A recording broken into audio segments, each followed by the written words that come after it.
My name is Sydney. I am a member of the Conversation Coalition, and we are super excited to have you guys here, and we are very excited to also be here. We're appreciative of Lipscomb for hosting us this month. So basically, for anybody who's never been to a Conversation Coalition event before, our whole thing, our whole brand is that half the group is atheists and half the group is Christians. And each month, at the last Thursday of every month, except December, we do not have a December event this year, we get together and we have those conversations. We have discussions over topics like the existence of God, things that involve belief systems, atheistic opinions, and we have the conversations that you're told you're not supposed to have. We feel that by being taboo, what they're actually doing is these conversations are being held away from people where very important discussions could be had. And so our mission is basically just to prove that you can be friends, you can have a very civil discussion, you can have a quote unquote debate that doesn't involve any kind of anger or hostility of any kind. So we're just a group of friends who really like to talk in front of you guys and bring out the questions that would start a fight over Thanksgiving. So luckily we all seem to have made it past that point. So I would just like to introduce our speakers. We have Pedro and we have Elliott. Pedro, if you would like to introduce yourself. Yeah, my name is Pedro Garcia. I always make the same joke, but I hope you enjoy my Nashvilleian accent today.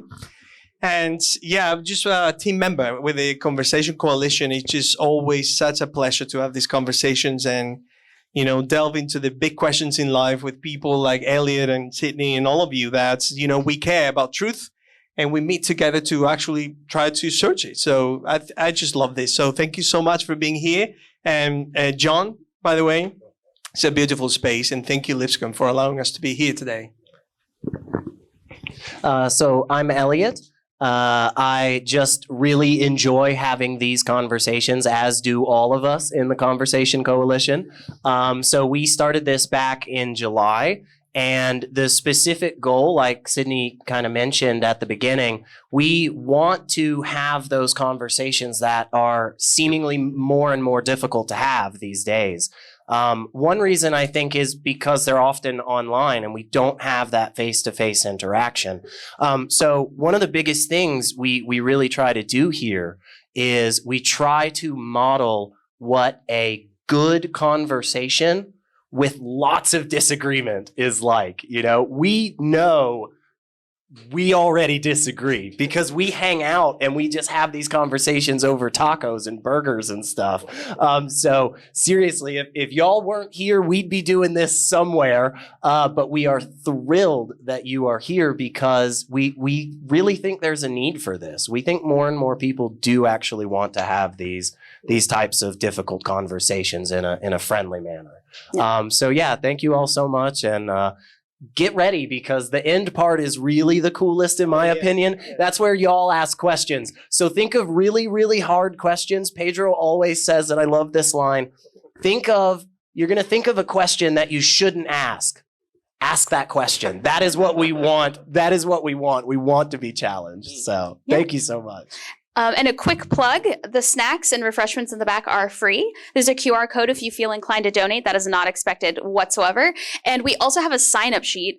I am personally the person who emails every month. And if you want clips from past videos and past questions and discussions that we've held, we include those in our email list as well as updates, events, things like that. So if you're interested, religious or not, in between, wherever you fall on the spectrum, we would love to get your email on that list so that I can include you when I copy and paste every month manually everybody's email addresses. Great. All right, sweet. So this month's topic is, what does science say about reality? And now that is a gigantic conversation. That is a gigantic topic. So we have done our best to break it down into points and categories that I'm going to give to my participants in the form of true or false questions. So I am going to make a statement, true or false. They are going to decide whether they believe that it is true, if it's false, and why. And even if they agree, perhaps, maybe both of them say, well, that's true. I'm curious to see if the reasoning or the way that they got there is different. Maybe their thought processes for why they got to their answer is different. Just to give you a little heads up. All right, so let's just get started. So this question is for both of you, but answer-wise, Pedro, you can start. The existence of matter is also a sign of God's existence. True or false? Wow. Yeah. I guess yes. Ultimately, yes, I would say yeah, that's true. Should I expand on this, or should we hear Elliott? Elliott, why don't you say what you think? I would take the opposite side for sure. I would say false. Yeah. So we're coming out swinging. That's good. That's good. Do you have an example or an expansion on that? Yes. So I mean, as a Christian, of course. One interesting thing about Elliott and I is that both agree that the scientific method is a good thing. And we agree with the scientific consensus as it is today. In that respect, he and I agree. The thing that is different in the way we approach this topic is that the fact that there's something as the scientific method exists, that implies something. That's when we part ways. For me, the scientific method implies the existence. I know it sounds obvious, but for me it is not. So it implies the existence of something, which is the universe. It implies that it's intelligible, that it can be understood, that our brain is there, that our brain can understand the universe. And ultimately, as a sustainer, that we can go through that when we talk about more things. I think as a sustainer of everything that is created, I think God is the best explanation possible. So that's what I think. And just for anybody who's here who may not remember what the scientific method is, do you mind refreshing our memories? Elliott. Oh, yeah. Okay, sure. Yeah, so I guess it's worth at least pointing out I'm not a scientist. Oh. Not a PhD in anything. But in general, so let me take this approach with it if I can. So when we figured out what this topic was going to be, I both do and don't like the question, what does science tell us about reality? And I think that's a good topic for a discussion because it gives us an avenue to explain why I like it for some reasons and why I don't like it for others. One reason that I like it is because it allows us to expand on what we mean when we say science. And I think the vast majority of us, you know, when we actually talk about what science is and what science has done for humanity, we're not simply talking about test tubes. We're not simply talking about a laboratory and peer-reviewed double-blind studies. Absolutely, those are a massively important part of it. But we're also talking about the underlying important aspects of what makes science so good at giving us answers, right? So this idea of going out and observing a phenomenon in the world and asking ourselves, why does this happen? How does this happen? What's the mechanism? Going through the process of cutting out all of that subjectivity, all of that bias, right? So is science a baby grabbing a set of keys they've seen their mother hold 1,000 times and trying to put it at the door? Well, absolutely it is. Because that child has a thought in their head. They've observed that the door opens whenever this little object goes up here, right? So they test it, okay? So when we're talking about science today, specifically from my side, I'm always thinking about it in that broad sense. And I think that's worthwhile for us because we do science all the time. Every single one of you did science right here, right now, when you sat down on these chairs. You have no reason to believe, philosophically speaking, logically speaking, you have no reason to believe these chairs will support you. But, you know, you kind of do, but it's based on evidence of the past of you testing stuff out and so forth. So does that kind of get at what we're sweet. So correct me if I'm wrong, both of you. What you're saying, Pedro, is like the vast greatness, the ability to exist shows you that it had to come from somewhere, and that somewhere is God. Yeah, well, yes. And Sydney, just forgive me because I sometimes get so like specific. Like when we putting my Christianity aside, like I wouldn't say like it had to come from God. Now, the thing is that when you see everything that it is, as far as we can understand it, because again, I am not a scientist either, because it seems now with the quantum realm, it seems that all of us, it's just emergence. We're not even the most fundamental. We don't have enough time to talk about anything quantum. We can't even use that word here. It'll take us an hour. Both of these gentlemen told me they were scientists, so I don't know what we're doing. So the here. thing is that what is it that we are seeing, and what is it that it implies? So I'm not going to argue that, this is a scientific gap. There is where God is so found. Without absolutes. You're not saying it has to. You're saying it implies the existence. I would say, as a Christian, from a theological perspective and what Jesus has done in my life, I would say it is God. Now, it's a cumulative case for me. Now, from using just the empirical method, hypotheses, just testing and all of that, when we do that, we see that there are things that are quite impressive, which is, wow, we have developed. Why did natural selection got to a point where creatures like us have the capacity to have abstract thoughts, to go beyond the present time, to think about the future, the past, and to understand everything that has been created, which is actually to the point to understand something that is conceptual, but it applies really well to reality, which is mathematics. So when I see everything, I, as human beings, we see everything that is happening, I really see a lot of purpose. And we can get to this, but I think our mind is actually, I would venture to say that at this point in my life, that is actual evidence of the existence of God. And that I'm going to be daring and brave to say that. And we can talk about that. And then, Elliott, you were saying we might spend the rest of our lives figuring out exactly what it is, but you have not seen enough evidence to suggest that it's God. Yeah, I think, saying that everything that we see right now implies, this creator or divine essence and so forth. And I won't tangent too far on this, but I have a problem when we use those terms.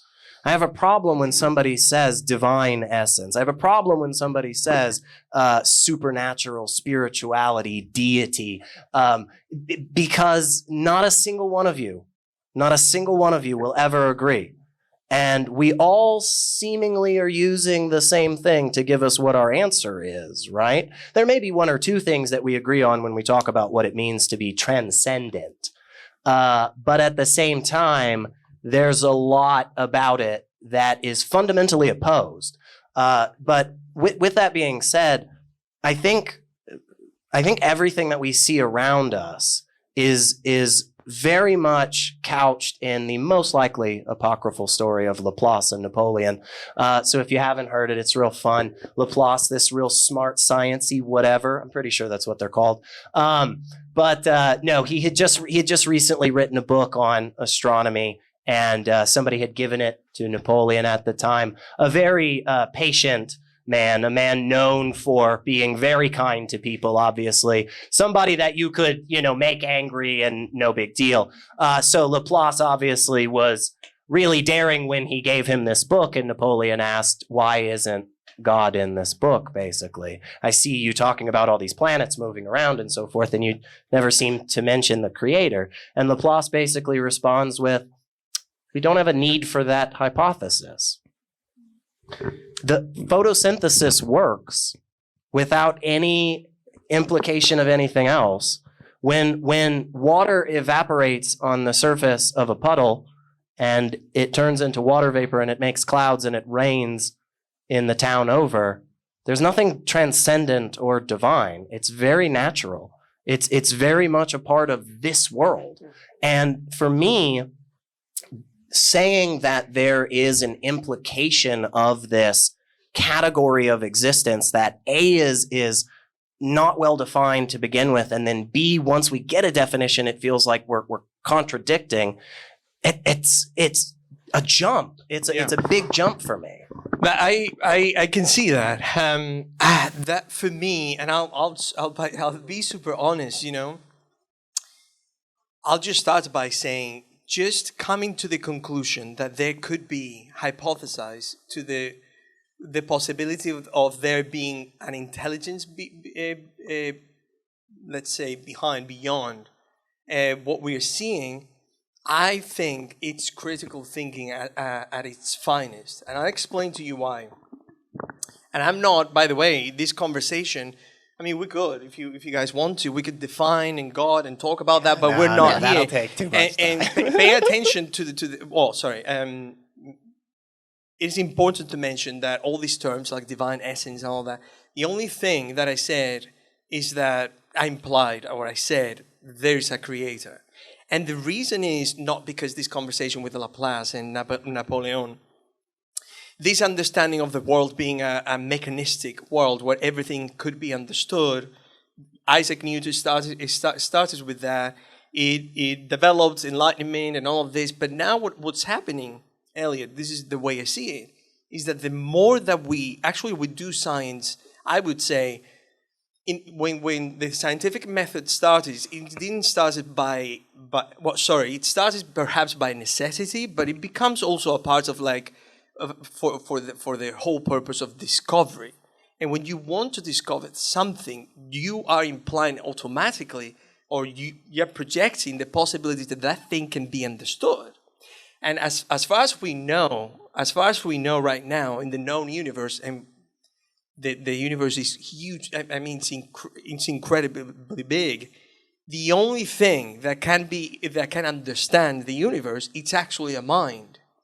And when we actually discover things, we know that can be understood because they're made out of patterns. Usually, I would say, something that is fundamental in science is mathematics, and you find it everywhere.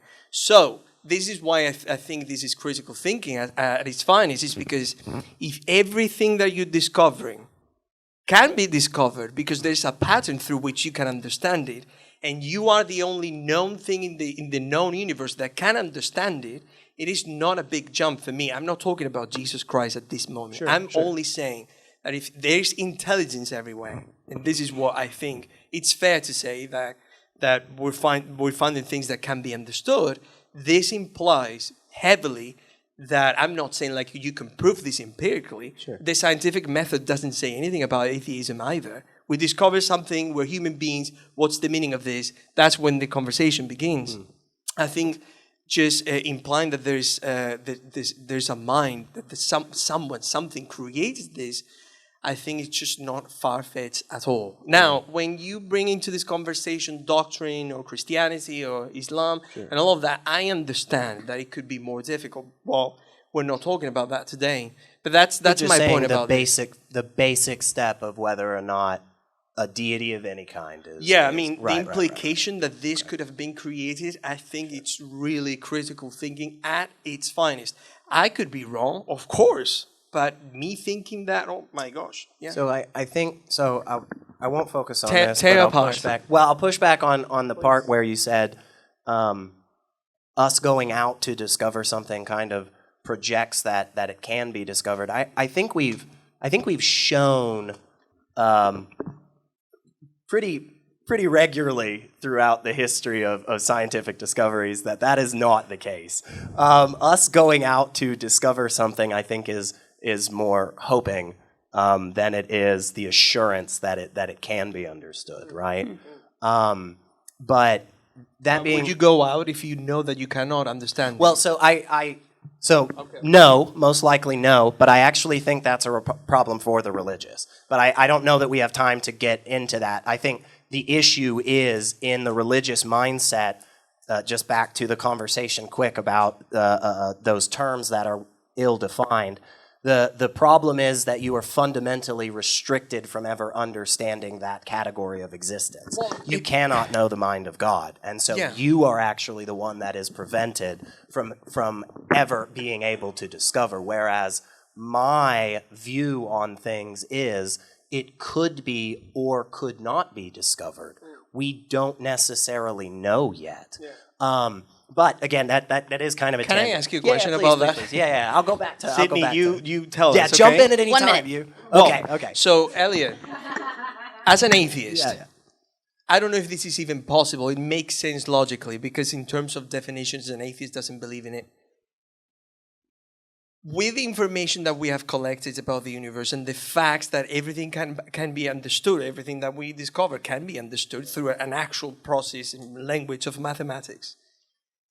As an atheist, is there an opening in your in your critical thinking that is actually open to the possibility that there is some type of intelligence behind it? Sure. Putting behind, okay. Yeah. There's a massive problem though. So like, yeah, the idea that I am closed off to one day waking up, let's just be kind of silly with it, but we wake up tomorrow and every reputable news source everywhere, every major journalist everywhere says, guys, we did it.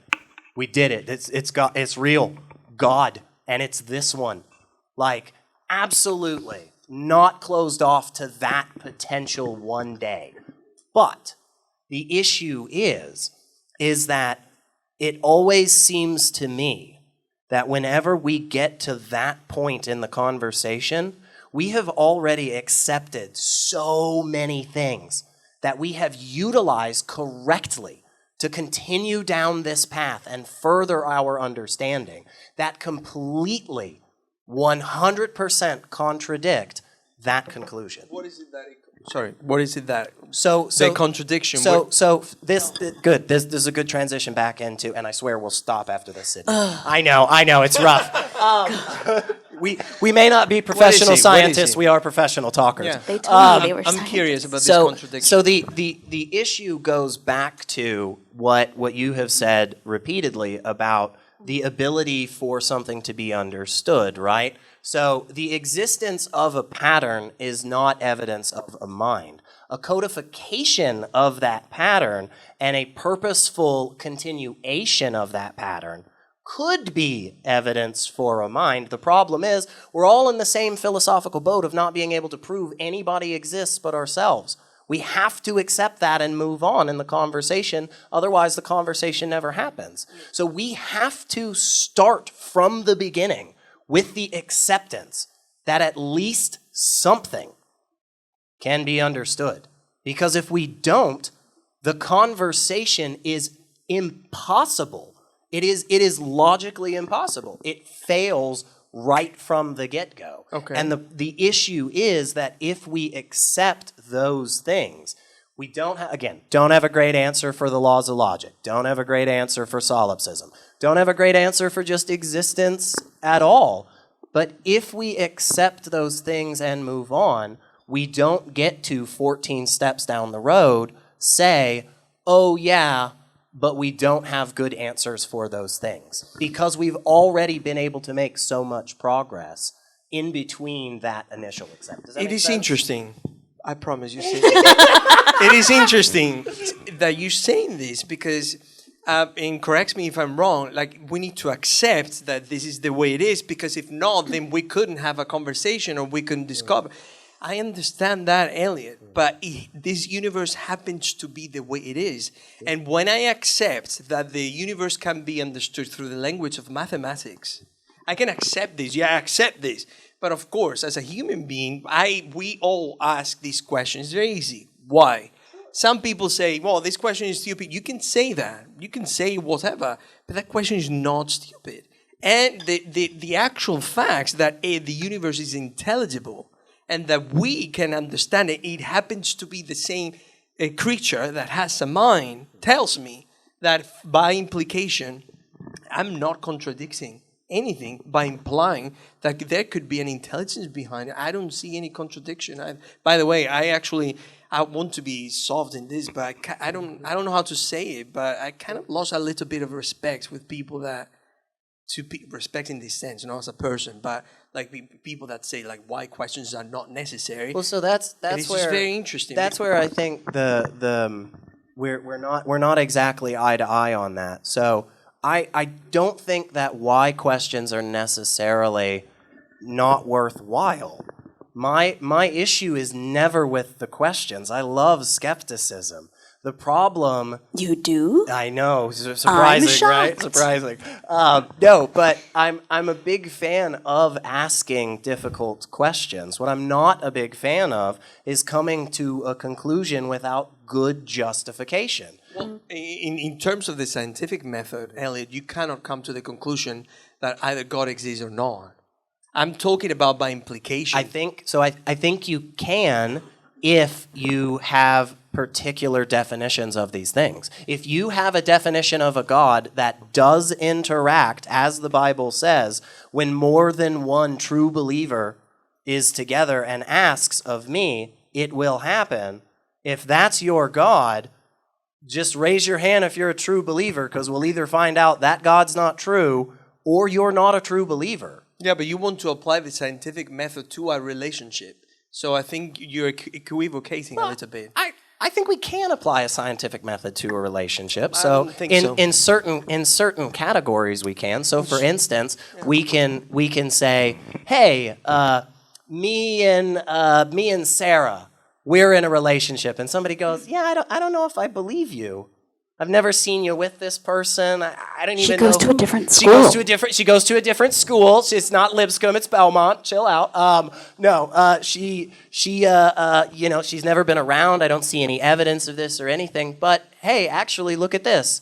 You've got a Facebook profile, and you guys have a bunch of pictures on there, or so and so knows her and is her best friend or something. So these things are all in that broader category of science, right? We have an observation, we have a hypothesis, we strip out the bias and stuff. Can we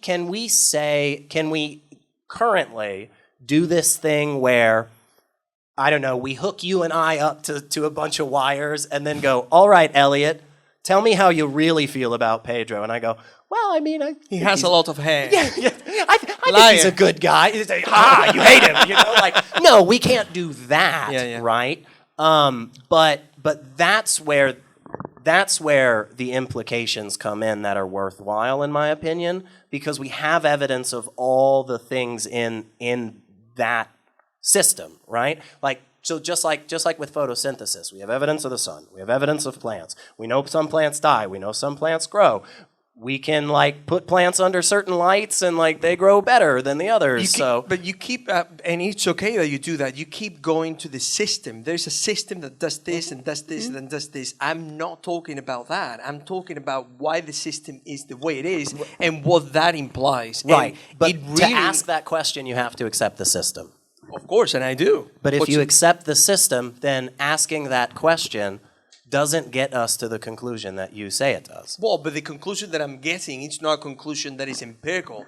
It's not because right. I'm not using moving on. Yeah. Actually, you know what? Cut us off. Good call. Thank you. First, though, I have to disagree with both of you on something that you said. Usually moderators don't do this, but I have to say something. You both said that it is easy to imply that somebody would not embark on a journey knowing that there's nothing to discover. Have you been on Bumble lately? There's a lot of people on dating apps, and I'm just saying I disagree. Moving on to the next question. So this kind of leads a little bit into the conversation that we were having a moment ago, but the existence of human consciousness is also a sign of God's existence, and even that we were made in God's image. Is this true? Is this false? No, definitely false. Oh, yeah, right. No, consciousness is very interesting, don't get me wrong. It's fascinating. We don't know a lot about it. We're learning new stuff all the time. But consciousness seems to very much be a byproduct of a sufficiently advanced sensory organ. That just seems to be the case. That system has become known as our nervous system today. We often like to look at the brain and talk about how cool that is and important that is. The issue is that we've recently started discovering how much the spinal cord may actually affect us, how much the microbiome in our gut may actually be doing a lot more when it comes to our cognitive faculties. It seems very obvious to me that what we experience as people would be the end result of a continuing advancement in complexity and sophistication of that sensory organ. It just seems really easy to follow the process, in my opinion. So let's not have the conversation about abiogenesis. That's a very difficult conversation. How do we go from abiotic material to biotic material? Not an answer there yet. That's fine. Let's put that aside. Let's accept that we do have life because we see it around us. Okay? To live, you must have homeostasis. To have homeostasis, an existence must have a definitive boundary between itself and the rest of the world. It is obvious from there, in my opinion, that a thing that can feel the difference between itself and not itself is going to be able to perpetuate itself much easier than something that cannot interact with the world around it. As that thing continues to advance those interactions become more and more specified and more nuanced, to the point at which an organism can develop essentially a time machine where we get to go, gosh, what would it be like if I just didn't show up to this event tonight? Well, Sydney would probably be more mad at me than when I just ramble for 5 minutes. Okay, so maybe I should go do that, right? What does liver and onions flavored ice cream taste like? Why don't we have to create this? It's because we have a sufficiently advanced and complex sensory organ that has just, for us, wired itself into something we know as the prefrontal cortex, a piece of our brain that literally, seemingly only purpose is to just go, hey, what's going to happen next? That's deeply important for a living organism to continue its life, right? And this is Elliott. I absolutely like you and love you so much, my friend. But I think this is just so sad. And you tell me, hey, maybe I'm misunderstanding. I don't even know if you're a naturalist. I don't even know. Well, depends on the definition. So the whole implication of everything that you just said is, hey, look, since we can explain it, it's just not as special. Oh, I disagree. Okay. I think it's the exact opposite. I think it's only because of that it is special. Okay, because it's just, it seriously, look, even if consciousness ends up being a byproduct of neural paths in, brain doing what it does, I don't think that explaining something at the scientific level would actually undermine how incredible it is that, actually you and I agree on this, that an blind and unguided process from a perspective, that's not my perspective, but would actually have an end product like that happens to be the case. That this consciousness that does this and does this, the way you explain it, it's like, okay, whoa, wait a second, because with this consciousness, we are aware of our own existence. I'm no one to say this, but I'm going to say it, meaning I think our mind is more special than a galaxy. I mean, the human mind is incredible. Okay, so don't disagree. But so not only this, now it happens to be the case. Now we have a mind, and with this mind, we can actually discern patterns that are conceptual, with which we can understand our surroundings. Now, I'm not saying with this, consciousness, God exists. It's not like I'm saying evidence. It's just there. I'm seeing the whole picture and where it is taking us. And I go, wow, like it's just, for me, the existence of God is a cumulative case. And I've talked to you before about this. The main reason, and by the way, there is evidence for God's existence only by the fact that I can tell you what happened to me since I became a follower of Jesus in 10 years. I'm here, I can talk to you about what happened. So I would say that that is evidence. In terms of science, you and I cannot say this, therefore God, or you cannot say this, therefore there's no God. Like science doesn't say anything. It's actually what it implies when we start asking questions that science has nothing to say about. I don't want to be very dramatic. It doesn't have to say much, I would say, like meaning, purpose. That is just parts of who we are as human beings. When we ask those questions and you take into consideration everything that is going on, wow, like, wow. So, Elliott. Real quick, I'm so sorry, real quick. Just because I think this is important. If we accept that the squishy substance we know as brain gives us this fascinating thing that we call mind, there may be mind-body dualism thing, I don't know, it could, hey, but put all that aside. If we accept that this brain is built on those patterns that we're discovering and able to interpret, it's not particularly surprising that would be the case. The brain is only existing because it follows the patterns that we then can go out and go, oh yeah, 1 + 1 = 2. The brain follows logic. It follows those patterns just the same. And so, of course, it still follows that system later on once it's become sufficiently advanced. Yeah, but here's the question. And I like that. I really do. But here's the question. And I think it's a fair question. Some of you might think this question is stupid. It's okay. Existence could have been, I don't know, in a number of infinite ways. Yep. It happens to be the way it is. Yep. And what we're discovering, and with this I'm implying that we're not creating anything. We're discovering something that is there.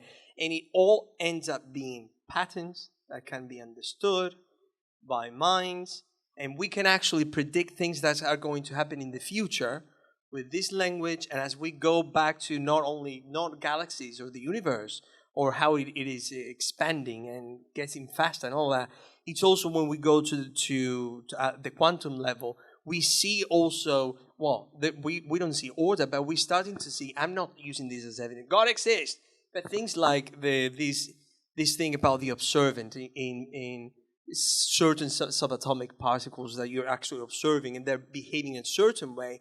When you stop looking at them, they start behaving in a different way. Like, it seems like the mind seems to be our mind seems to be such a basic principle of reality. The more that we do this, I don't think that it is far-fetched at all to imply the existence of intelligence. To understand, Elliott is saying these are patterns that have established themselves well over time, and isn't that amazing? Everything has accumulated in a way that these patterns exist that has developed basically into the human consciousness, and to you that is an amazing thing. Yeah. And Pedro is saying he agrees. The mind is such an amazing amalgamation of patterns that it can't possibly be random. It can't possibly just have poofed into existence. Yeah. I think that's I definitely would. I would push back a little and say that I do think that the existence of the patterns and things are phenomenal. It's all incredible. Right. It isn't something that is outside of this step-by-step process, right? Like, it's not going to blow your mind, hopefully, if somebody comes up to you and says, hey, did you know that when baking a cake, you gotta have the ingredients before you can, like, start mixing them? You're going to be like, well, yeah, of course. Like, yeah, that makes sense to me. And so the existence of the patterns is the having the ingredients. I don't get to the cake that is consciousness unless I have the ingredients to begin with. So when we get all the way around to the made cake and somebody goes, man, isn't it crazy? We just happen to have flour, sugar, eggs, butter. Like, no, it's not, because I made a cake. But how is that analogy, Elliott? How is that analogy? Seriously. I like the analogy. I know what you're trying to say, but when that analogy breaks down so fast, what we're talking about existence itself. It doesn't, though, if you're actually using the correct dichotomy. You're not using the correct dichotomy. What you're saying is this existence versus other existences. That is a false dichotomy. What is it that I'm saying that I don't think I'm saying? So what you're comparing and what you're interested in comparing and contrasting is this existence that has a probability of 1, we are freaking here, this one versus the infinite options. That is not the question. The question is, what is the fundamental criteria between the real dichotomy of existence and non-existence? Non-existence does not follow the pattern. Non-existence is philosophically and logically impossible. Well, I'm so not implying if we start from the position of existence, then these things inherently come with it. It has to be ordered. There has to be a pattern. That pattern, most likely, the inviolable laws of logic. Are we 100% sure? No, but we're not 100% sure about anything. But again, by the time that we have already accepted all of those things, and we have made it to the point that our radiometric dating is incredible, that we have gotten to the point that we are smashing tiny particles together, going as close to the initial Big Bang expansion. We've already moved so far past these questions. You do not then get to negate everything that we've done in between and say, now we have to go back to these questions, because we've already all seemingly moved on.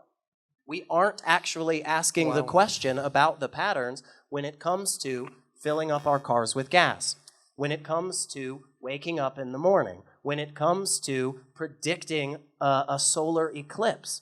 We're not asking the question about, my gosh, isn't it crazy that all of this math works? No, it's not crazy, because we're in a physics class. It is just, wow, like it's just, I'm sure that you hear Christians saying stuff and you go, wow, man, that is exactly the feeling I'm getting. It's just such a way to look at the universe, so dry, so like, we have these laws of logic. And that's where I think it the is exact just, opposite wow, is, it's because just, I used to exist in a space where the answer to everything was God.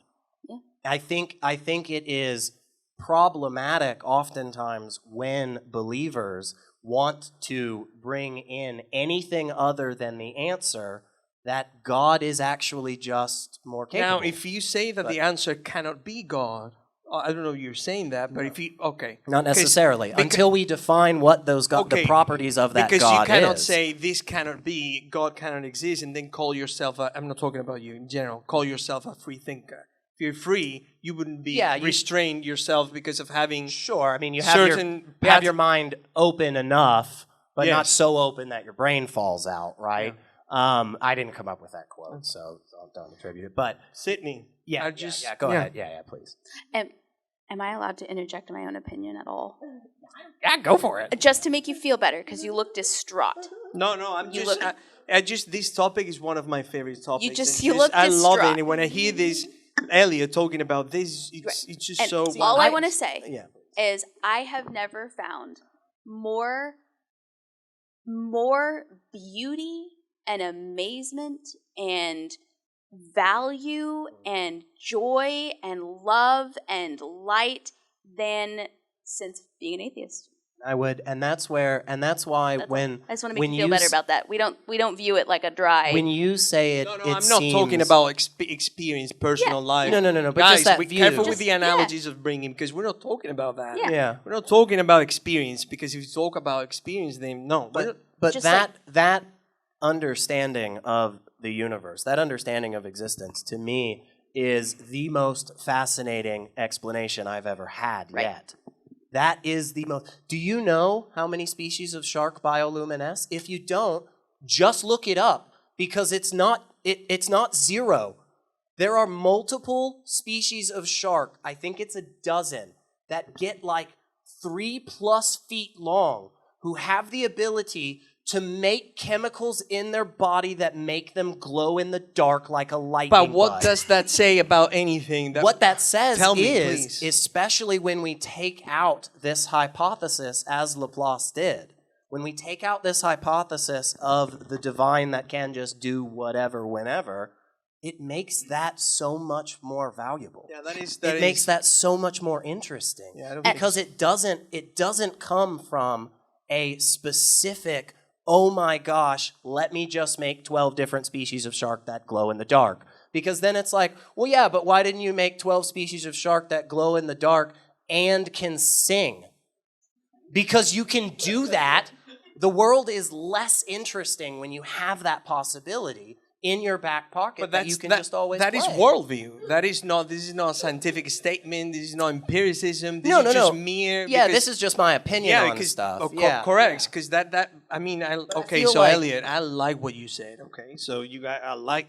But seriously, what we're talking about, that doesn't say anything about the conversation. Like you can make these examples and the sharks and all of this. Well, you were the one that brought up that the particular understanding that I had laid out seemed to kind of not hit you in an emotional capacity. And I guess what my response to that was, because it felt to me as if you were saying like, okay, yeah, maybe so, but like that doesn't really hit home with me. And I don't see how it hits home with others. Oh, yeah. And my response is, this is how it hits home with me. I see. And this is why I think it should hit home to everybody. It's Like- just as a summary, and perhaps it is not. I just see like, oh wow, we can explain things and things are there. This is incredible. Wow. But for me, that is just like, wow, level It's one. not enough. Let's talk level 2, level 3, level 4. Well, so what and is those questions? What are- is level 2 then? If we're on level what 1, we're talking and that's- about, which is okay. So we have. I'm going to repeat myself here. But, Yeah, we both do. Right. So we have the sharks. You would like to have sharks singing. That would be awesome. We have all this, the system. We have Earth. You have planets. You have the universe. You have some atomic particles. You have people. You have people with feelings. You have brains. You have mathematics. You have conceptual things that actually apply to reality. You have all this thing. And then you go, you discover, you explain it, you go, wow, this is cool. And then when you get all of this, as if it was a story, let's just put it that way. It doesn't have to be, and I'm not saying it is, but just to understand it. When you get all of that, you go, wow, what does that imply? As a human being, I ask these questions. You guys all do ask those questions too. What is this all about? Like, seriously, when we ask those questions, I don't think the marvel it stops with just looking at a shark and say, wow, this came from nothing this doesn't come from something that's definite. It just when it's open-ended, it actually brings more value. I think that is just worldview. That doesn't apply truly to what we're talking about when it comes to implication of what is. I don't know if I think I'm tracking, and in part. 1 minute. Okay, I'll be even shorter, hopefully. In part, I guess. Maybe it is just a personal thing, and that for me, being in a place of saying, this is as far as we can go thus far, we can see that there seems to be something out there, not sure, it's a little dark, kind of fuzzy shapes, could be more trees, could be a murderer, don't know, but this is as far as we've gotten. I'm very comfortable with that. And for some people, they're not comfortable with that. I don't have a problem with saying, gosh, what do you think it is, man? What do you think that fuzzy shape is in the distance? And I love doing that. That's why I love having these conversations. But where you and I have the biggest parting of ways is that we're both standing at the same spot. We agree we're standing at the same spot. We've got street lights all the way up to here, and then you say, up ahead is a car. And I say, I don't know. Could be a car, could be a tree, could be a puppy. And that's where the issue is. I don't have a problem with saying the continuation of this dark street implies that there's more on this street. Sure, the issue is not that. The issue is when we say we know what that is. But I in know it your was over a minute, analogy, I'm sorry. that you're saying that I would say that. By the way, I hope in your analogy I have your hair. By the way, I'm not bald. Yeah, In this imaginary Fabio situation, looking. Yeah, I me wouldn't. too. This is the thing. I wouldn't say, "Oh, there is a car." But you do. You say there's an No, intelligence. Wait. Well, yes. Well, okay. That's okay. it. So No, you're, wait. you're But give me a saying there second. is. Give me a second. I'm implying through the same scientific method what we know about things. Not me, like real scientists. I'm not a scientist. Right. But in this analogy, I wouldn't say, "Oh, there's a car." That is not what I'm saying. In this case, I would actually look at you, at the street light, and I would look at this thing that seems to be a car, and I would say to you, "Wow, isn't it cool that we live in a place where there is order, so things that are ordered can exist?" That is exactly what I would say to you. I wouldn't say, "Wow, there's a car there." So in that analogy, I'm sorry. Question. That wasn't me. That was a multiverse Question version of me. specifically for Pedro.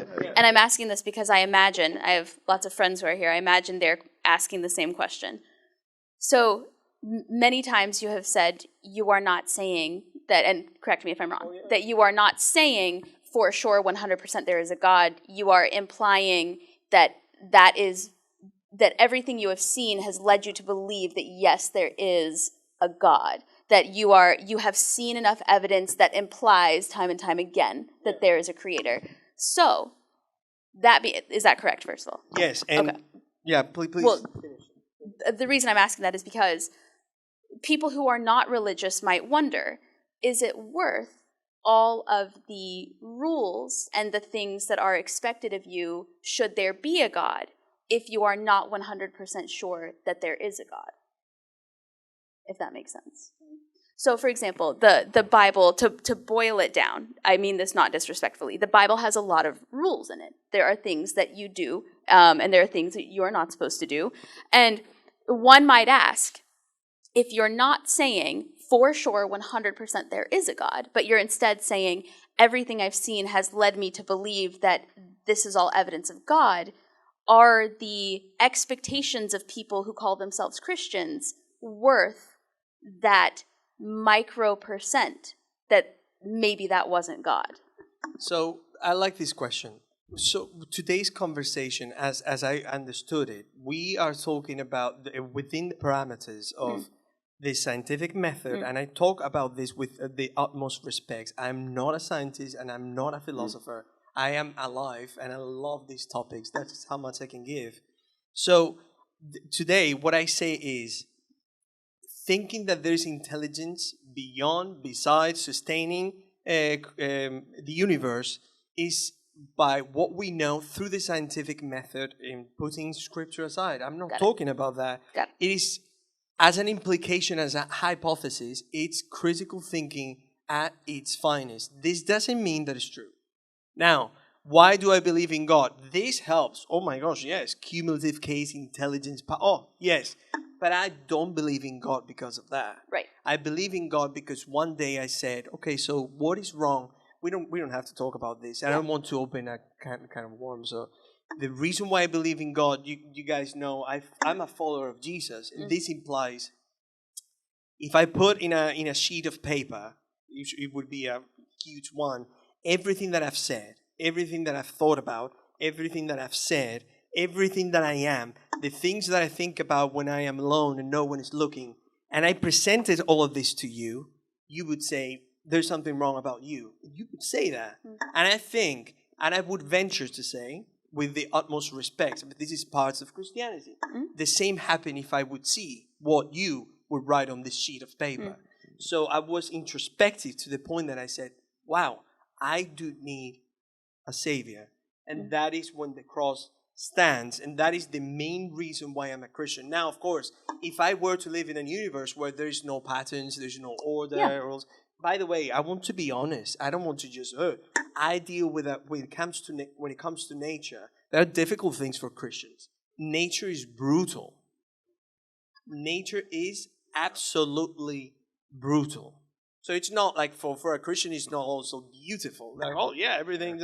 But of course, you brought up the scripture about this. Scripture is beautiful. Ecclesiastes, Job, Psalms. It tells you constantly you don't know everything that there is to know about what God has done. So I also live with an open mind in the sense that there are always things that I'm going to discover about Him as I have a relationship with Him.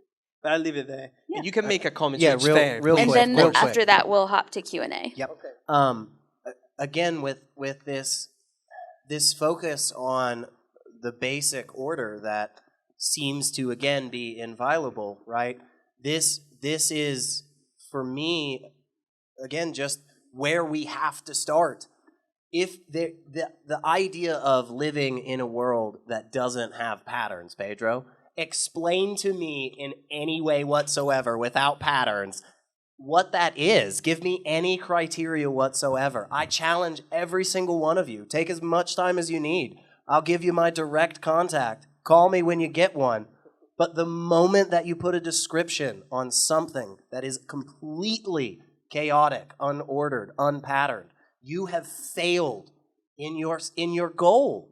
You have put a pattern and an order to something that is unpatterned, which seems to mean the idea of existing in a space that doesn't have all of that at the ground level just can't be possible. From that, I think I lost what the other one was that I was going to say, but Perfect time for Q&A. Yeah, honestly, it is. I think there's. Oh nope, I remembered it. I'll be real quick. I swear. So, you say it's a cumulative case, and you say that there are all of these different pieces that we've discovered, in science as a whole, that lead you to this place.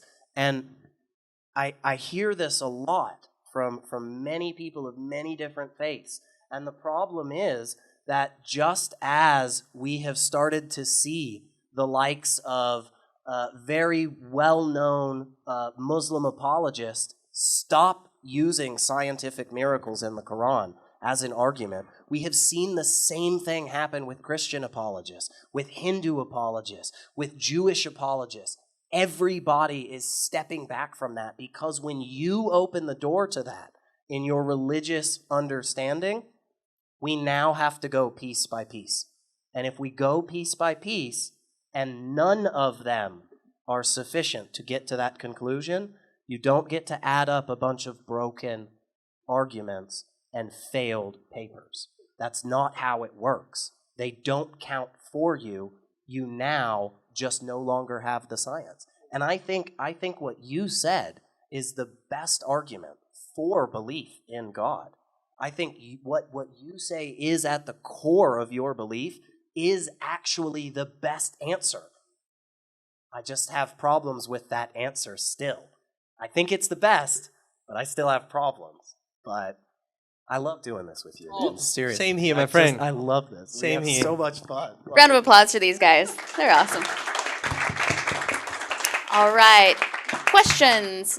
And you can have questions for a direct speaker, for both of them.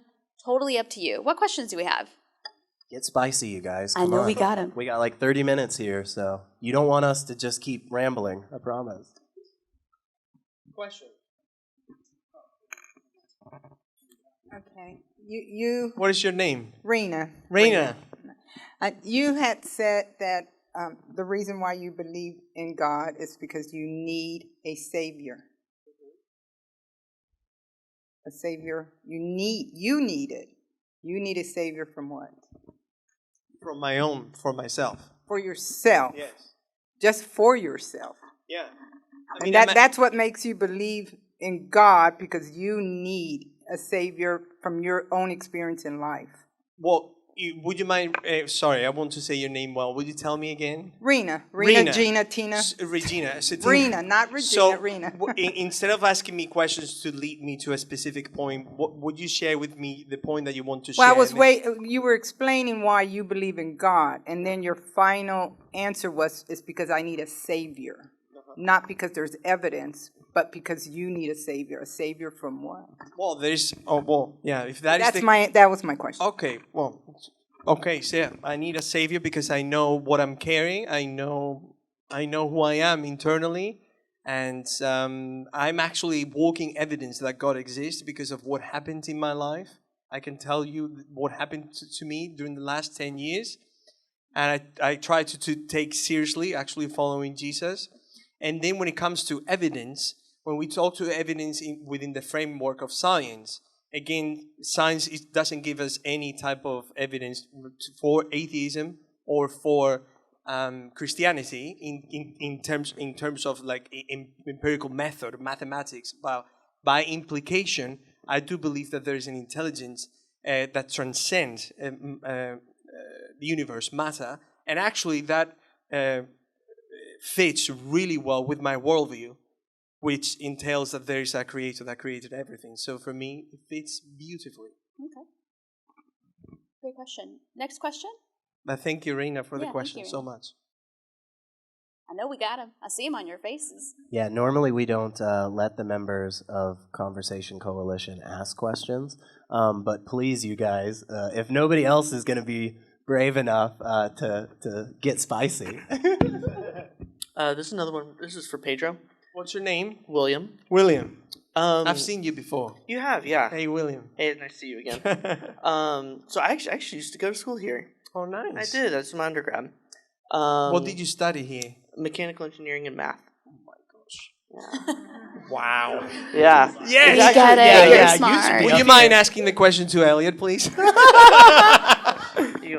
Whatever. No, go ahead. I can come up with one. Go ahead, William. Go ahead. Yeah, so you said that it's amazing that our world can be described with mathematics. Yes. Can you... Probably not. Yeah. Can you maybe stretch and kind of explore the idea of what would it look like if to have something that couldn't be explained or couldn't be described with the language of math? I mean, is there anything that couldn't be? Do you know of anything that cannot be described? I mean, I'm kind of asking you to Currently, no. think about it. Okay. Something that cannot be described. I mean, I'm not a scientist. I listen to a lot of scientists, and many of them just imply and say that mathematics is the foundation to everything that they do. So by implication, my hypothesis, without having testable empirical data to back up what I'm about to say, it means that mathematics is just foundational to understand the universe. So when it comes to that, that's what I'm saying. As of now, perhaps that in 200 years, we'll develop some type of mathematical branch. That mathematics would branch out to something that is more, mathematics is even emergent, and we find that it's something that is more fundamental. As of now, I don't think that when it comes to thinking about an example that cannot be explained by mathematics, is that what you're asking me specifically? Not explained by math, but or just described by math. I mean, is there anything you couldn't describe using the language of math? I think he's asking, is there anything that exists that cannot be described by math currently? You know, I'll be honest with you, William. I could say something, but since I lack knowledge to actually give you a good answer, I'm not. I prefer just to learn from you and from others. But I would say, though, that as far as I know, when it comes to mathematics, it seems to be foundational to discovering things. Now, I could say, if you and I are grabbing a cup of coffee or whatever, I would say, well, I don't know. Meaning, purpose, those things cannot be explained by mathematics. You can quantify many people that have meaning in life. You can count them. But when it comes to finding meaning, what it is and what things imply, I don't know that mathematics as it is today, for example, could explain things like that. Now, if those things are not important in our worldview, then that would be a problem because, for example, Lipscomb should close all departments of literature. Don't say that. We want to come back. No. Don't But say that seems to be important.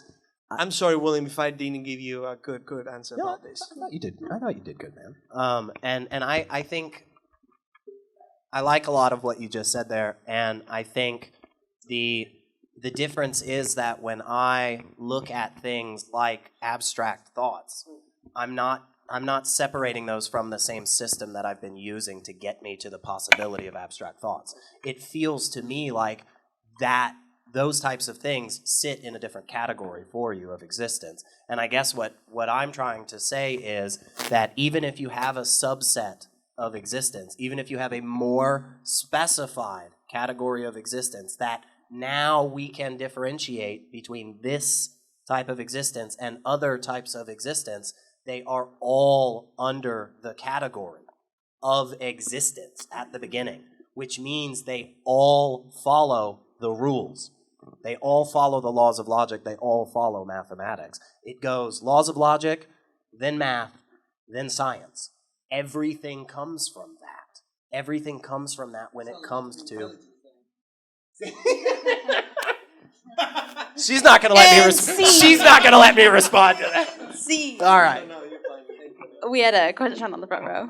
Yeah, I really appreciate both of your ability to engage in conversation authentically and honestly and passionately, but also you're smiling at each other and having a handshake and your friends. And I'm wondering, do you have personal boundaries or a standard you're holding yourself individually to throughout the conversation? And what's your advice for other people wanting to engage in this conversation? How did you guys find yourself in this position with the ability to do this? Wow. Fantastic. Like, what's your name? Eve. Thank you, Eve. So I usually say to my daughter, this is something, she's 2 years old, when we see something that we like and we go, wow. And ask that more is questions such a like good that. Oh my, that is such a good question. Please, Elliott, go first. I do. And it's not like I have exactly like a list of bullet points necessarily. But so I engage in these types of discussions. I have for many years now on a lot of different platforms, both in person as well as online. I take calls on the Atheist Experience. I review videos on Atheist Republic, all kinds of different things. My general goal and kind of the rules that I follow is about being empathetic and about truly being curious. And I think those two work really well with each other if you genuinely give a crap about the other person, right? I know that sounds kind of low level, but it is surprising how much of that doesn't exist, right? There is just a lot of people out there, unfortunately, who do not truly seem to care about what happens, right? Pedro and I, we disagree like crazy, but I genuinely want to know that he's okay tomorrow. It matters to me. And that, plus that honest curiosity, that experience that we have all thankfully had at least once in our life where we absolutely do not know what is on the other side of this door. And we are just desperately interested in opening that door and figuring it out. Whatever it is. If it's a new car, that's amazing. Thank you so much, Monty Hall. But if it's a goat, I'm also comfortable with that because right now all I have is a question mark. And I just want to try and get something in that box. Now, that can lead us to some places where we start to accept things without proper justification, which is why I focus so much on epistemology and skepticism and so forth. But yeah, I think at the end of the day, that true focus of, man, I really just want to know, whatever that means, I just want to learn more. Plus that, hey, this is a person, and I care about them as a person.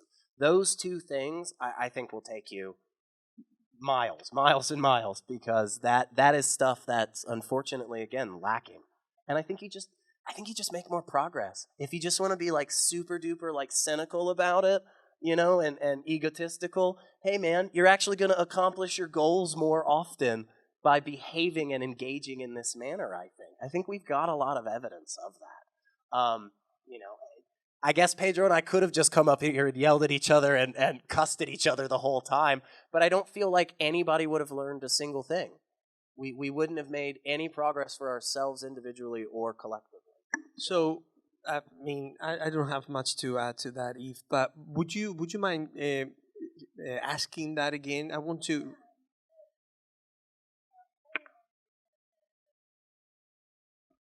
Oh, I see. Keeps you Yeah. in a, in this position where you're able to be honest and passionate, but yet also go grab a coffee tomorrow and be on Yes. good terms. So one Like thing, mentally, or yes. even what you allow yourself to say, or tone, whatever details. Such a good question. Because actually, it underpins really well what we, the Conversation Coalition, why we exist. One thing that is so crucial to me, even though, this and that and arguments, whatever, when I come to these conversations, when I try to talk about these things, these are difficult topics. I'm not afraid to look silly. I really don't care. I've been silly. I've made so many mistakes in my life. I mean, this week, I've made a few. It's just non-stop. So for me, it's essential coming to this conversation saying, I'm going to look probably, for some people, actually, not only for some people, but logically inconsistent. I'm okay with that. That's why we need to talk about this thing. I would say, though, like with peer review articles and scientists, people that know when it comes to this topic of science, I think some of them look like that sometimes because they hypothesize something. Oh my gosh, I make a mistake here. So that is essential to me. And the other thing is, I was an atheist myself 10 years ago. Then became a Christian. And it blows my mind it blew my mind when I started just meeting more people. I was living in this country. How Christians and atheists, this is a very general, how sometimes they think about each other. And I go, my gosh, we have so many things in common. What are we doing here? So that is, I mean, I guess it's part of my story, but I just don't, And then the other thing I would say, Eve, in these conversations, we also want to say, hey, let's be nice and all that, of course, but we need to challenge each other. Because if I'm saying something that is completely silly, it doesn't make any sense, I actually want to know. So that's just... Metal sharpening metal. Truly, Yes, for the sake Proverbs. of just... Yeah. Checkmate atheist. Well, you got me there. No, not at all. I'm not that way. I'm just saying, not at all. Checkmate. Oh, yeah. And I just wanted to add one other thing. I think that's helpful is when you truly believe something. And in my opinion, true belief is when you have been exposed to the opposing ideas, the opposing facts, the opposing evidence. You've looked at it, you've read it, you've heard it, you've talked about it. And at the end of the day, you still say, in my heart, this is what I believe. Then when you truly believe something, somebody else's words can't scare you. So I believe with my heart of hearts the things that I believe. I also believe Pedro 100% when he says he truly believes what he's saying. And so if you truly believe something, his words at the end of the day won't hurt me. My words won't hurt his. We'll disagree, but we both really believe what we're saying. And the only time you might get scared is if maybe you don't actually believe what it is you say you believe. And if you are scared by that, focus less on Pedro scaring you and more on why is it that you're scared? And then research, and then read, and then find what you truly believe. And I think that helps in having conversations. I would like to add something to this. This is all beautiful, and I think it is. It's a good value. Now, the thing is, what would happen if all supermarkets in this area, in Nashville, would stop having food for 3 weeks?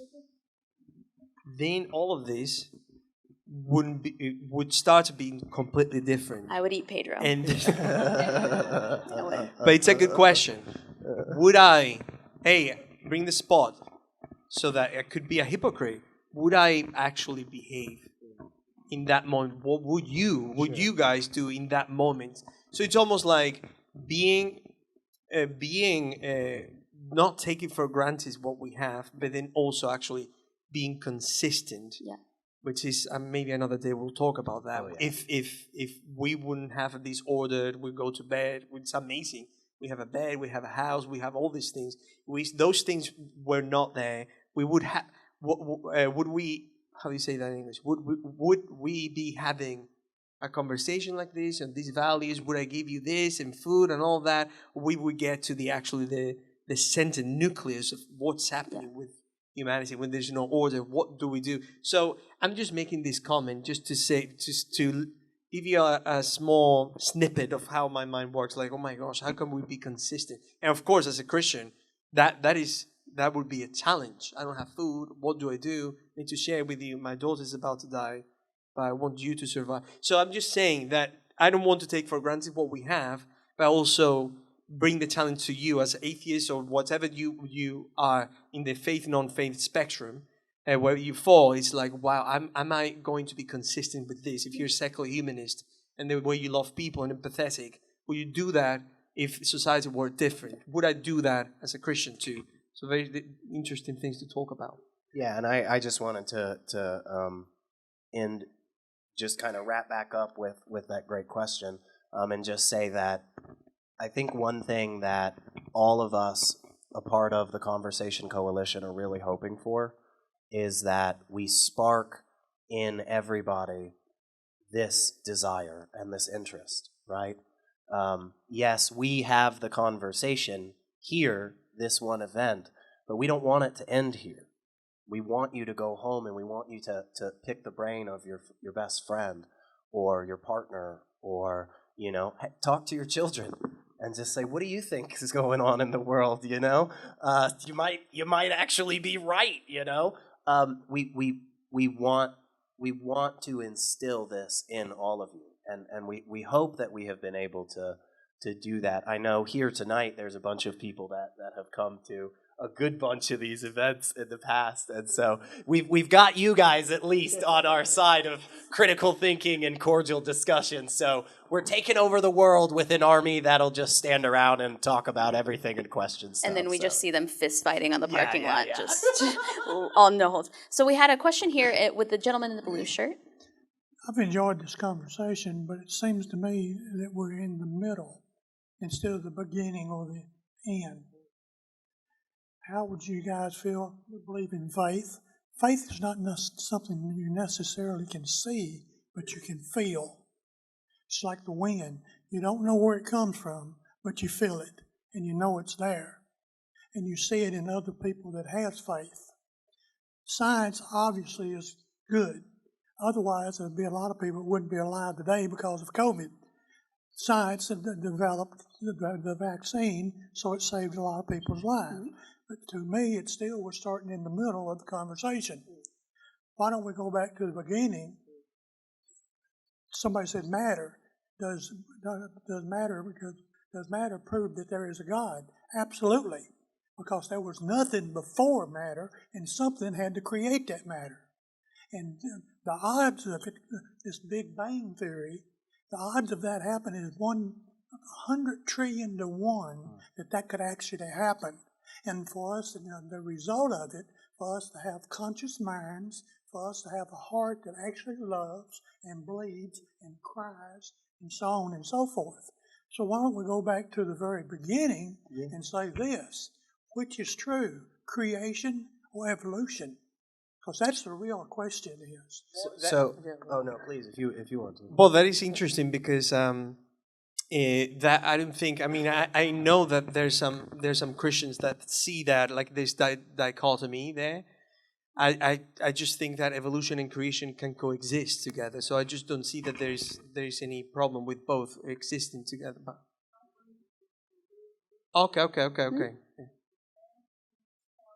Well, yeah, go ahead. So that's where, because I agree with Pedro. I can think of valid arguments to accept both an intelligent designer, a deity of some kind, a divine essence, and evolutionary theory. So I definitely don't believe those are mutually exclusive.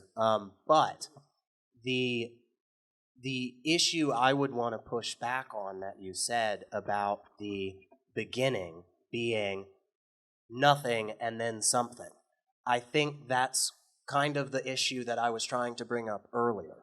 So we can just swap nothing for non-existence. We can swap something for existence. The true dichotomy is between exist and not exist, something and nothing, okay? If you define nothing, in any way, shape, or form, you have lost the game. You have already added some criteria or characteristic to a thing that is supposedly completely without criteria or characteristic. So, the reason I bring this up is to say, the start for me would not be this switch from nothing to something. Because I would say there's literally over a dozen infinite universe theories that have been postulated. Once, they were all shown on screen to William Lane Craig by Sean Carroll in a 2-hour debate. He just had a slide that had every single one of them listed that he knew of at the time. And so the idea that there was ever nothing may just be the stumbling block to get over that we then go, oh, hey, actually, this actually isn't that big of a deal. Because if we just say, hey, there never actually was nothing, then that confusion, that difficulty, that seeming butting of heads doesn't exist anymore. But you understand why it is incredibly logical to see something and to believe that nothing is a possibility. No. Okay, so No, I don't. Well, because it violates the very first law of identity. yeah. So what you're saying is that since I cannot define it with my words, No, because it fails logically. Because to define something with words means that we must have an understanding of one. so nothing we must cannot have exist. identity. So nothing. True philosophical nothingness The absence of anything. does not exist because the labeling of the absence of anything is a something that is applied to it. Nothing, and I need to use the language because Right. it is what we Right. have. Nothing cannot be because language cannot describe it. Is that what you're saying? Because that is Nothing cannot be because Language the moment cannot- because to be requires a fundamental adherence to certain so. things. What if we actually were able to communicate telepathically? It wouldn't change anything? So it would be a concept. So nothing. It would be described by a concept, and nothing would be.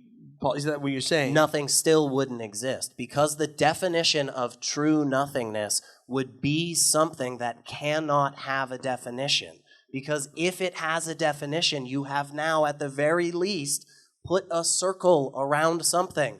The moment you put the circle around the something, guess what you've got? You've got a something in the circle and the something circle. So because you cannot define nothingness, nothing cannot exist. That's what you're saying. Yeah, right. That's what I'm saying. Nothingness cannot exist. Wow, Right. like that is- true Wow, nothingness. Elliott, that is just- because what wow. when we Like, use wow. the term nothing, what we're using is a colloquial term Yeah. that is workable in our sense here, and it makes sense for us to use it. When I say, "Hey, what's in my hand?" It's nothing. To actually believe there is nothing in my hand right now is fundamentally silly, like you said. We know air exists. We know what air is made of. We're finding more and more about the complexity of subatomic particles. So we know that true nothingness is not right here. What we're saying is, well, you're not like holding anything currently in your hand. So then let's go to a concept. So if we go to the conceptual aspect, the problem is that you can't start to think about it without accepting the fundamental principles that allow you to think about it. This is one thing about Elliott. When I'm listening to him, he takes me to places where my mind cannot go. And I love that about this, but I'm telling you, man, like this thing, we said we need to talk about this. I know. So It's a dense topic. restriction of language, definition, like because we don't have It's a way. deeper than that, though. It's not just because it's not. Okay, so let me put it to you. But succinctly, because Yeah, yeah. it just The issue is not the issue is not the fact that we can't put words to describe it. We can approximate what we're describing when we're talking about true philosophical nothing. and I think But this the is issue is that what true philosophical nothing is really trying to get at is a step beyond. When we say nothing, we're imagining a blank void. The problem is that what you have is a void. A void is a thing. If a void is a thing, it's not nothing. I think I get what you're saying. Oh yeah, and Okay, he does okay. as well. I'm just thinking that this way of thinking it comes more for the necessity from your worldview as an atheist. Disagree. Oh, I think it just believe literally 100%. it just violates identity. I don't think so. It violates the first law of doesn't logic. violate anything because you're inside It of the violates system. nothing. Nothing. You're talking inside of the All right. system, of course. You weird things, but then we're talking about nothing when it comes conceptually, definitions, words, and all of this. Philosophically, I kind of get that. Well, let's wait to see. But I just this particular thing it blows my mind that Maybe we figure out one Wow. day that Like- true philosophical nothing can be. But again, currently, to exist means that you adhere to whatever this existence is, has to adhere to a specific set of criteria that is fundamentally not part of the criteria of not being. But That's what a dichotomy is. But you know that nothing when a scientist says nothing, usually he's not saying what a philosopher says when he says nothing. There's we nothing. are in this conversation. No, I know, but I'm just saying that I when you feel say like nothing, this is we'll the stop. 2023 let's stop talking version about nothing. of Who's on First featuring Abbott and But Costello. that was a good question. That was a great question, actually. great. We have one more in the back. So I'm a student. I'm a student here. Hey, great. Hey, what's your and name, man? I'm Antonius. Pleasure to meet you guys. It's a beautiful name. A book that we have to read going into the university as a prereq is called the Basics of Christian Belief, and the author talks about how the atheist in general doesn't really have anything to look forward to, just because they don't have a moral law that's being transcended to them by a higher being. So, what is your view on that? Like, do you think Yeah, I love that that. the atheist is pretty much like a nihilist in his point of view? Is this for Elliott or for me? It's for both of you. Okay, Like yeah. when you said that you were an atheist before you turned to the faith, was your lifestyle really like that? And do you think it's fair for a Christian apologetic to superimpose that idea onto an atheist? Yeah, couple of things for sure. Like an atheist doesn't have anything to like look forward to. Kind of depends on what you mean by that, right? Like because there are a lot of non-believers in a deity or divine presence who do believe in an afterlife, right? So atheism really just is the answer to a very, very simple question. Like, do you believe in a God? If you don't, you're some type of atheist, right? Now, we can talk about how it's used in the philosophical literature versus colloquially versus politically versus yada, yada, yada. Agnostic versus non-theological, non-cognitive. We can do all that. But I don't think it's worth it, right? Because I think really what we're getting at the end of the day is that simple question. Do you or do you not believe, right? So from there, though, the issue is that one could argue, and I think there could be some valid arguments that are presented, where somebody says, if you hold that conclusion, it then leads to all these things. I definitely currently have not come across anything that is both valid and sound to say that simply because one does not believe in a God, one must believe there is no purpose in life, right? And nihilism gets a bad rap a lot of times, I think, for a lot of different reasons. There were some particularly famous Russian authors a while ago that really liked the word, that for some reason some individuals believe are the only authors that ever talked on the stuff, because they're the only people they bring up. But being a theist of any stripe, being an atheist non-believer of any stripe, does not commit you necessarily to all of these other conclusions down the line, right? So yeah, I personally believe, and this isn't an argument or anything. This is just my experience. I believe that stepping away from the mindset that I did have a divine essence on my side, that there was an intelligent creator that sustained the universe and perpetuated it into the future. And so The moment I stepped away from that was the moment that I really began to experience hope and joy and peace.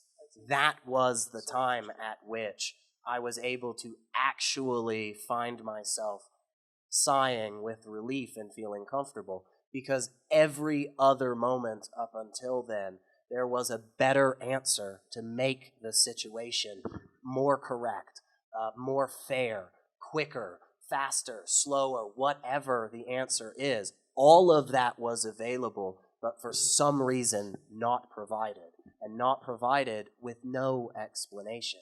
This is why the problems of divine hiddenness and the problem of evil are such powerful arguments against God. There's a big reason why a lot of philosophers cite those issues, and it's because of that right there. You go pray 1,000 times, and not anything, nothing happens. True philosophical nothing happens. That's hard to come back from, you know? But yeah, I might have missed the last part of the question, but hopefully I would like to answer the question in a much less philosophical way. As an atheist, I know you didn't ask me, but I have a habit of talking out of turn. Over here is a large group of atheists, and we are good friends. We see each other outside of here, and we just had a party like 2 weeks ago. We have a lot to look forward to. Like, we have joy, we have peace, we have love. I just got engaged. Like, we feel, yeah, I just said that to say it again. I have pets. I look forward to them. They're excited to see me when I come home. So there's the philosophical answer is, do they have something to look forward to? And then there is so much joy to be held on a daily basis as an atheist. There is so much love. In fact, one might argue that if the only reason you show love and kindness and joy is because you think you get a reward afterward, maybe it's disingenuous. But there's so much love and kindness and joy and friendship and potlucks and banana bread and music that we simply feel ends when you die. And we don't think you burn afterward. We don't think there's eternal blackness. We simply think you die. So thank you for sharing that, guys. I think I see you from here through the people. I actually think that it's interesting because you were talking about this, and I had exactly the opposite experience. I would say, of course, this is my perspective. As an atheist, I thought life was ultimately nonsense. I'll explain to you why. So, you are here, you don't know why, you start being a critical thinker, you realize science has so many limitations. We're just describing things that are there. We don't know ontologically what they are. We don't care about, like, metaphysics is not something that is pertaining to the conversation much because of the actual worldview. You wake up in the morning, you look at yourself in the mirror, you're getting older, there's disease, there's this movie that I like this thing that I drink, and I like being with this person, but those things end. And then you wake up the next day, you don't have the same. And you pursue these things that you know they're going to have an end. And as you pursue those things, you end up pursuing a lot of yourself, even though you think about, in community-wise, you end up thinking a lot about yourself. And then you see that ultimately all of this that you're doing in terms of worldview, this is my personal, not what you think or you, okay? It's just the way I saw it. It says ultimately everything is going to end in death. So the biggest question to go and answer, all the things that I've enjoyed in life, I have enjoyed, and they're so superficial to the point that they end. And I see how my body's just leaving me. I thought that, I'm talking about ultimate meaning. I thought it was pretty empty. So my experience was completely different and I understand you guys would say, well, Pedro, I don't see evidence for God. I understand that. It just, of course, is what happens when you do see evidence, you believe it, and you actually experience, not like, philosophical thing. No. Christianity, in my case, you live it out. Not just talk about it. and then you see, oh wow, things change, and actually things that you think that are superficial, like they have no meaning, start being imbued with so much meaning. So I just think that it is interesting that you and I have such an extreme, interesting. I was gonna say, I think the reason why you had that experience is because you weren't actually an atheist. You were just suppressing the truth and unrighteousness. Checkmate. Got him. And scene.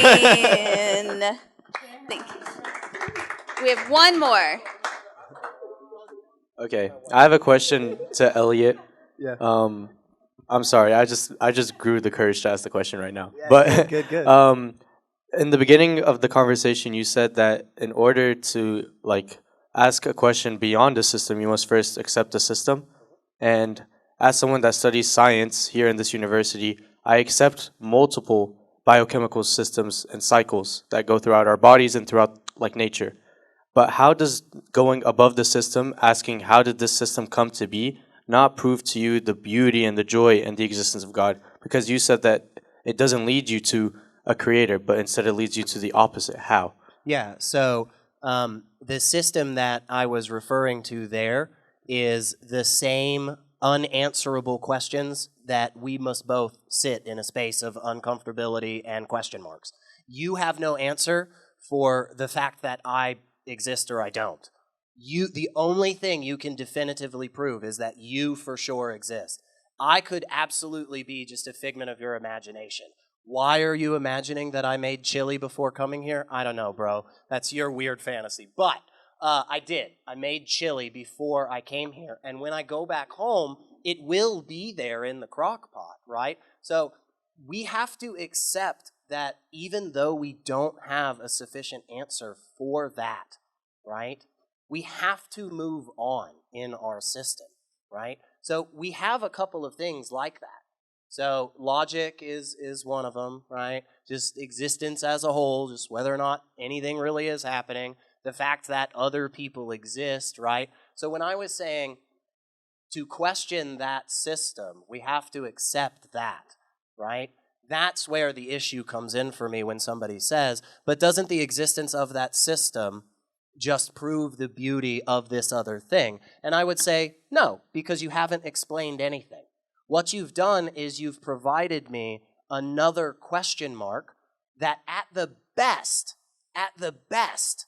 does not have sufficient justification to accept, but more often than not, actually fails in the criteria that you lay out, right? So we've said, my gosh, we don't have an answer for the laws of logic. Well, God answers it. And then we go, oh, okay, well, what's God? What is it? And we go, well, it's a non-corporeal essence. I have no clue what that means. Elliott. And if anybody does, explain. I turned off the mic, but I had to turn it on again. Please, and not because fight of me. anything. Because Fight that's me. a good question. Because okay, with this definition of God, what is God? We don't know. So we don't know what energy is. I mean, we do. The ability No, to we do don't. work. We don't The know ability what to do work. Yeah, we do. describe energy. We shape it to do experiments. We know, Right, but we but what- don't know. If I ask you, and I'm not putting you in the spot or anything like that. Please. But if you ask a We'll end scientist, on a bang. what is energy? What is energy? Uh-huh. What is energy? So the problem, the issue with that question, right, is what that question is supposed to do. It is supposed to put you in a place like the question about solipsism puts you, where you find yourself struggling to stay afloat.